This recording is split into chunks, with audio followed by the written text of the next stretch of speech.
back to my channel. Yes, today is Thursday, and y'all know what that is. Critical Drinker. Time to react. But let's start with greetings before we get into the title.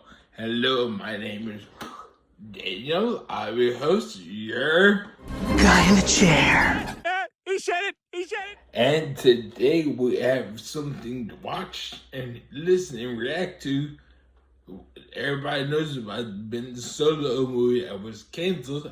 I don't know who's at fault. It's like, do we blame Kathleen Kennedy or do we blame Disney? I have no idea. It's such a toss that everybody's pointing fingers at everybody. But let's watch and hear what he has to say about the Solo movie getting canceled. I don't know who wanted it or who wants it, but let's check out and find out.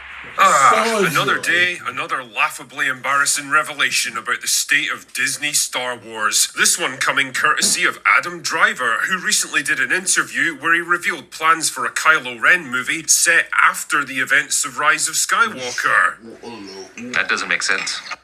Sure, okay. Quote, I always was interested in doing another Star Wars. I'd been talking about doing another one since 2021. Kathleen had reached out. I always said, with a great director and a great story, I'd be there in a second. I loved that character and loved playing him. Liar! Let me just stop you there for a second, Adam. Apart from the fact that great stories and great directors in Disney Star Wars are about as likely as liberal arts graduates that have gone on to do anything worthwhile with their lives, tell me, what aspect of playing Kylo Ren did you love specifically? Was it his childish temper tantrums in response to the most minor of setbacks? Was it his weird borderline fetish hero worship for a dead grandfather that he'd never even met? Was it getting his ass beat by a 100-pound girl with no fighting experience in his very first confrontation against her? Maybe it was killing his own master in a room full of elite Praetorian guards with no plan for how to escape, or engaging in a kiss so embarrassing that he literally died of cringe within seconds. Anyway, I digress. Apparently he tapped director Steven Soderbergh to direct and even had a script fleshed out titled The Hunt for Ben Solo.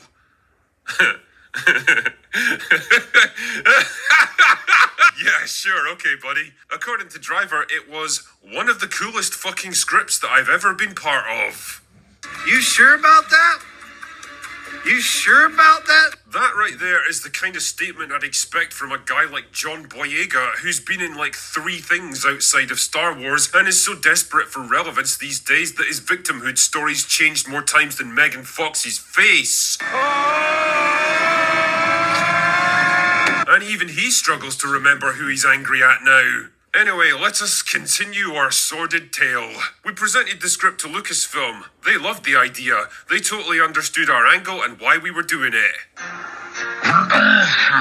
You know, I actually find that one especially hard to believe, not unless the film was used as a bait and switch to make Rey the main character again, because really, why else would Kathleen Kennedy break the habit of a lifetime and greenlight a movie with a male lead? Especially a male lead who was arguably more popular than her own self-insert and would run the risk of overshadowing her.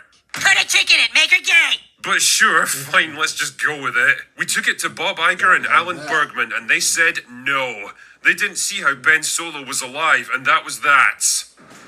He's out of line, but he's right. I mean, much as I hate agreeing with Bob Iger on something, he did kind of have a point there. Kylo Ren died of cringe at the end of Rise of Skywalker, and as much as you can debate the level of retardation in that movie, well, it was still canon, and Kylo Ren was still dead. And the fact your pitch apparently didn't address this pretty massive stumbling block within the first 30 seconds tells me that it probably wasn't the coolest fucking script you've ever been part of. Either way, creative choices aside, I can still 100% understand the business case for not greenlighting another Star Wars movie back in 2021, or ever for that matter. Rise of Skywalker cost a mind-boggling $600 million to make, and even then barely turned a profit. In fact, if you add in what must have been the Mount fucking Everest of marketing budgets to try to push that turd on the world, the movie might still be in the red to this very day. And let's not even talk about Solo, which, going by the most conservative estimates, lost the studio at least $100 million. I mean, if a movie about Han fuck-mothering Solo, probably the coolest character in all of Star Wars, couldn't turn a profit, then what chance did this dorky, moody, emotionally unstable, emo Darth Vader wannabe have of generating interest? No wonder they killed the fucking thing. In fact, I'm just surprised they didn't try to repackage it as some shitty miniseries on Disney Plus, which seems to be their standard procedure for all those aborted movie scripts that never made the cut.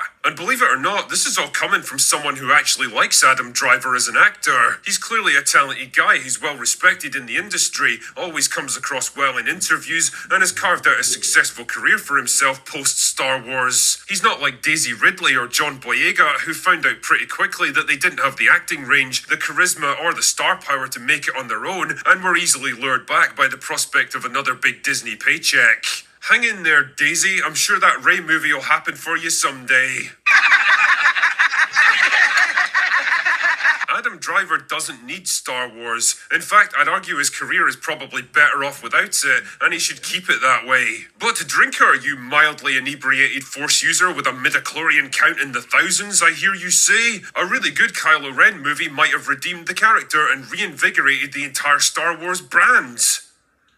Yeah, sure, buddy. Saying that a good Kylo Ren movie would save Star Wars is a bit like saying that a fresh coat of paint would make the Titanic good as new. Even the best movie in the world can't undo the cavalcade of ridiculous bullshit inflicted on Kylo Ren by the sequel trilogy. He's not a character that can be salvaged like that because, well, he never really was a character to begin with. He was just the plaything of whatever asshole happened to be in control of him for that particular movie. His motivations, personality, abilities, and entire worldview shifted to accommodate whatever retarded script he was forced into. And no matter what you try to do after the fact, those films are always going to be there. They can never be unmade.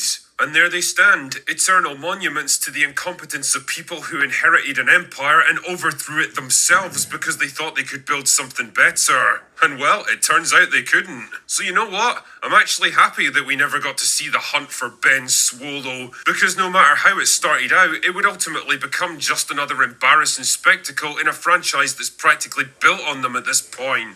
Adam Driver deserved better, Kylo Ren deserved better, and Star Wars deserved better. And well, how best to sum up my thoughts on this one? Oh yeah. But first time, kill it if you have to. Anyway, that's all I've got for today. Go away now. Yep. Hey guys, I hope y'all enjoyed what I had to say. Don't forget to give him a follow. And let's not forget they touched hands in the second one of the sequel trilogy. That's stupid. The closest thing to a sex scene, as the director says, Ron Johnson. There. It was just all stupid and everything, and he did. Let him stay dead. I don't know who's worse, Disney or Kathleen Kennedy. Like South Park said, put a chicken in and make her gay. Anyway, I hope you like what you just saw. You want to see more? Don't forget to like it. Comment down below, share, and then subscribe. But I hope you had an awesome night and the rest of your day goes really well.